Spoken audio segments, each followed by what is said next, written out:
Hello, this is video 4. I don't have much to talk about. I had all this planned, I had these videos planned out, but something happened which is completely unrelated to the project I'm working on. But so last night I was putting the bins out at like about 11 o'clock. So it's pitch black outside, putting the bins out, and I heard this sort of commotion in the garden, like cats fighting or something like that, and I thought it's probably just cats fighting. But then, just in the dark, I couldn't see anything at all. I just heard this growling sound, like proper horror film growling. And I sort of stood there for a second thinking, oh, what's that? Should I see what it is? And then I could hear sort of footsteps padding towards me and still the growling. So I ran inside. But it was properly terrifying, like properly, like a real sort of horror film moment. I suppose it's worrying that I'm excited by that. I mean, I was terrified, but also exciting. I mean, obviously, probably just a fox or a. Because they don't growl, do they? Don't. Someone at work said it might be a badger. Apparently, badgers growl. I don't know. Don't know what it was. Yeah, so that was really terrifying. But what was interesting about it was I'm writing a horror film at the moment.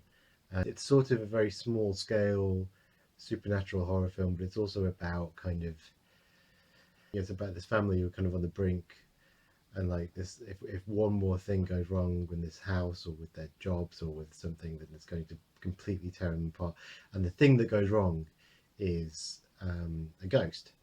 But I've been really struggling with the sort of antagonist, with the ghost. I really like M.R. James, and I really like the ghosts in M.R. James, and some of them kind of have histories and things, but some of them, like the Treasure of Abbot Thomas, or like, oh, what's the one with it? There's one with a man in a room. There's a ghost in a room at the end of a hall. I forget what it's called. Some of the stories, they're just these things, these kind of entities, and you don't really know.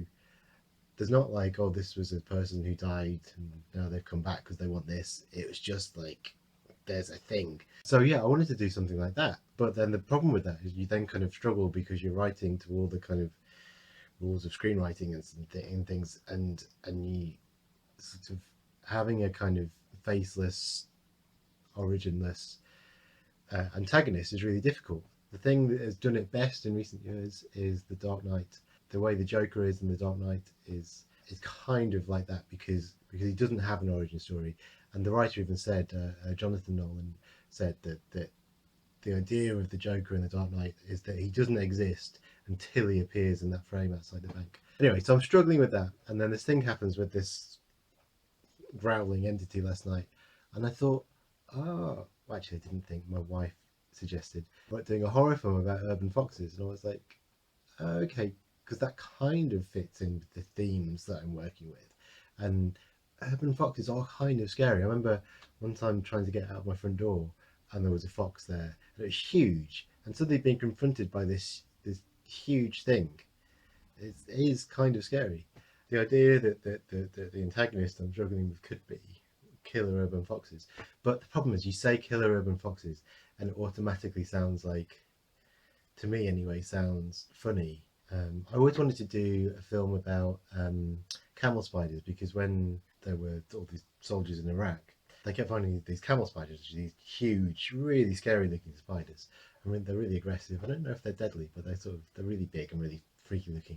I sort of had this idea to do it, do a film about camel spiders, but the camel spiders sort of represent the country wanting these people out.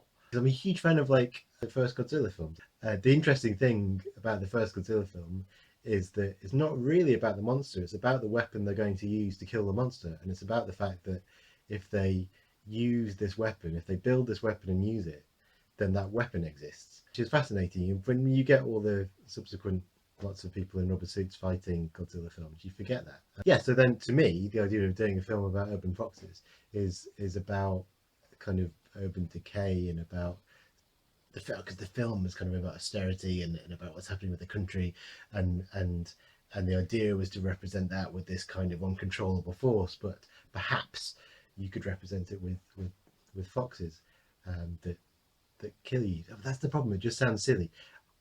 So I'm not sure. I sort of have this quandary now because I've got to the point. I'm sort of taking too long over the script as it is because I'm supposed to be sending it to someone in next week. Yeah, so I've got this script, and it's sort of at the point now. I've been planning it for a couple of weeks. I'm at the point now where I need to start writing it, and I thought I had it all figured out, sort of, apart from this antagonist. But I was like, that'll happen as I'm working out. And now I'm like, oh, but this Urban Foxes idea makes so much more sense in a way.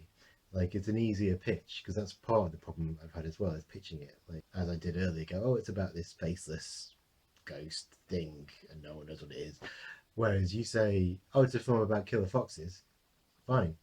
But can I write a serious film about killer foxes? I mean, I can do that, but will people just laugh at it? And you know, in a time of sort of Sharknado and Mega Shark versus Giant Slug or whatever, will killer foxes just be sort of laughed at? So I don't know. That's my sort of quandary at the moment.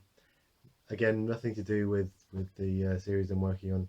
I just thought it was interesting, and it came from like a real kind of scary moment. I still don't know what's living in my garden that growls, but I'm probably not going to try and find out. But yeah, thank you for watching. Please subscribe if you want to see more, and I'll see you maybe a couple of days. Who knows? Bye.